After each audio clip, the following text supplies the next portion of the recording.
Saturday morning. Pleasure to see everyone this week. Continuing our theme this week, we looked, what was our theme last week?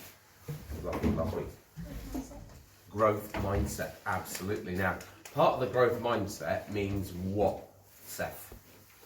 Not giving up. It's essentially that. It's that phrase and a way of thinking that means you aren't giving up ever. You are realising that when there is something you can't do, you're saying, I can't do that yet, because I will be able to with some practice in the future. Now, that's not going to happen by accident. What we've got to think about this week is not only planning, but preparation.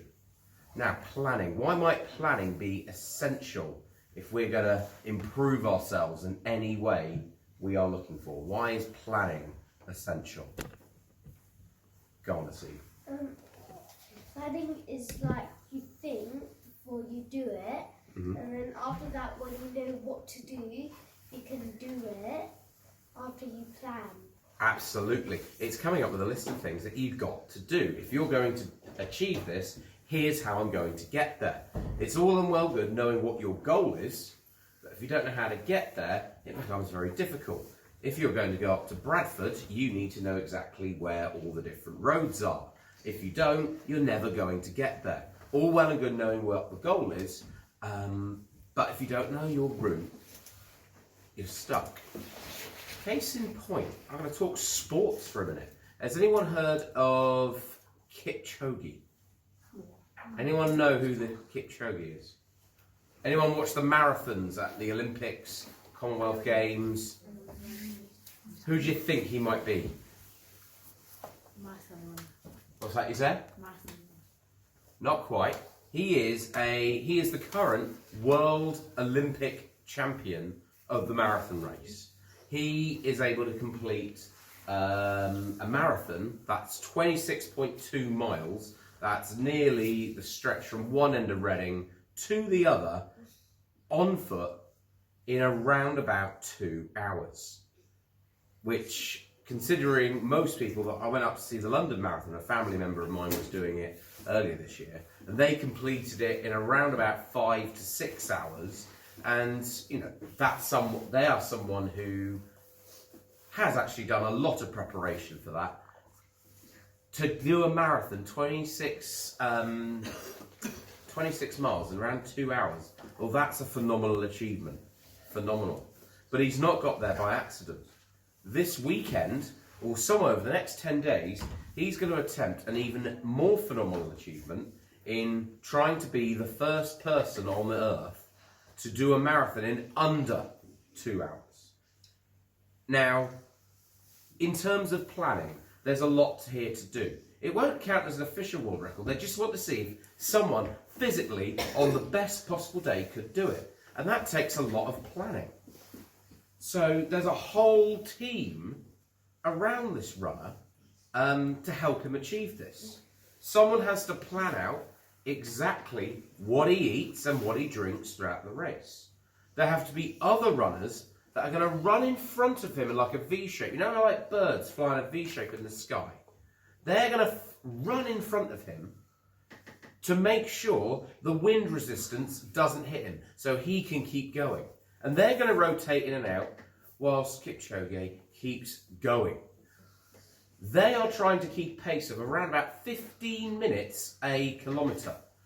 The average time for most people is around about 35 minutes. That's a pretty good time for any one of us. This guy's trying to do it, I think, if I work it out, about 20 of those, no, maybe 40 of those, back to back, in under 15 minutes. That's just the comparison here. So, we've got a team of runners around him. We've got someone planning his food, someone planning his water to make sure everything in his body is optimal. They don't want to he can't have too much, he can't have too little. It might start upsetting his stomach, not a good thing to happen to you on a race.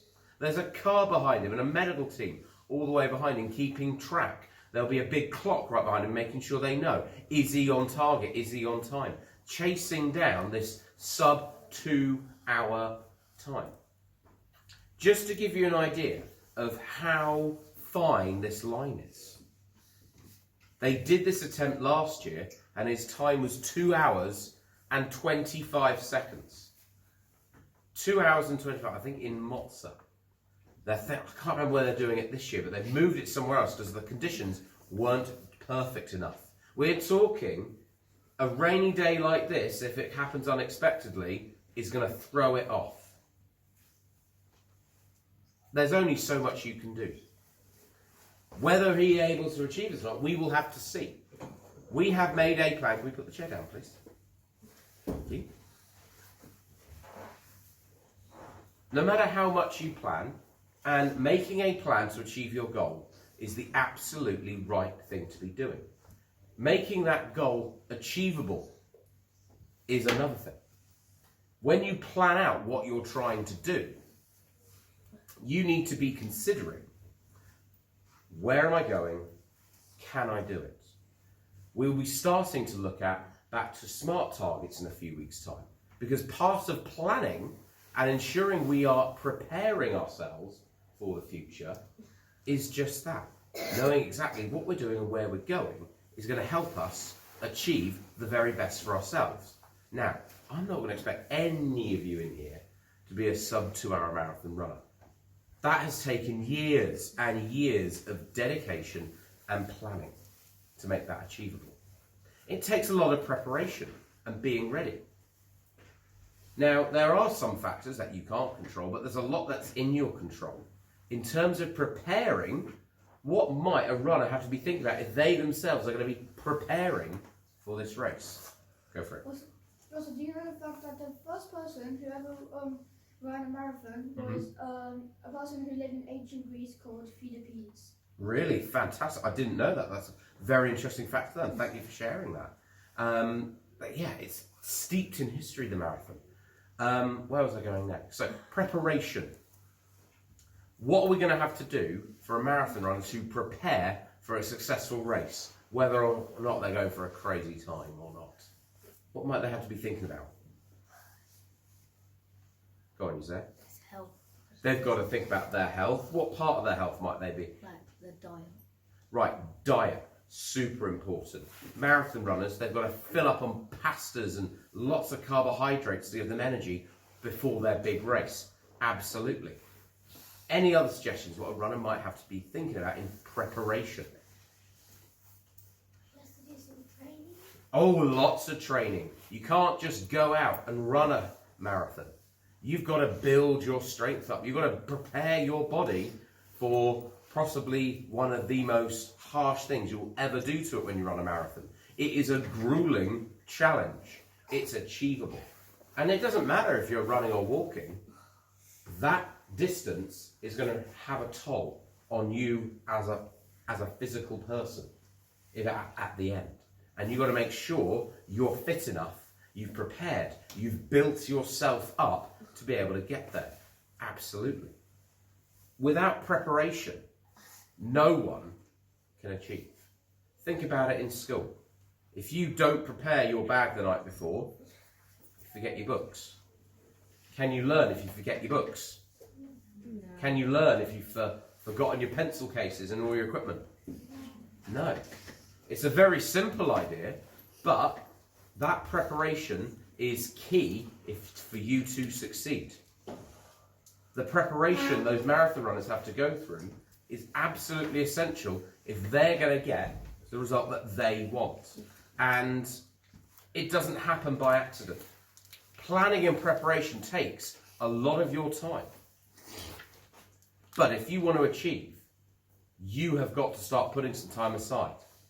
No one gets better at anything just by accident. I used to think that, certainly when I was at school, you used to see people who could draw. And anyone who I've taught will know I cannot draw to save my life. My drawings are absolutely terrible. And it just led me to believe that maybe some people just are able to draw. Some people are just amazing at football. Some people are amazing at cricket. I wasn't one of those. And then maybe a few years ago, I got introduced to this growth mindset idea. And what did I do to improve? What was I doing to make myself better? I'm not practicing these. These people, I'm only seeing them when they are on the field. I'm only seeing them perform when they're doing the stuff that they're meant to, when they're actually doing it. What I don't see is all the hours and hours and hours of preparation. What I don't see is all the practice and the dedication. Sports people in particular, they won't, obviously there will be rest days in their training, but they can't just decide, no, I'm not going to bother today. I'm not going to get there, because if they do, someone else will be bothered. Someone else will beat them. Someone will outperform them. And I'm not saying that your lives are a race or a competition, but you are going to have to face some competition at some points in your life, where it comes to jobs, whether it comes to that next step you want to take. You want to get onto that university course. If you're planned and prepared and you're ready, you can beat the curve. You can beat the others that are out there, especially if you're not willing to just lay back and just let things happen to you. If you're willing to be proactive and get up and do something about it, you will most definitely make a difference to yourselves. Right, thank you. Have we any messages from the desk? No, not today. Not today. Well, in which case we will head off to our lessons, please. Can I please ask, any chairs are tucked under?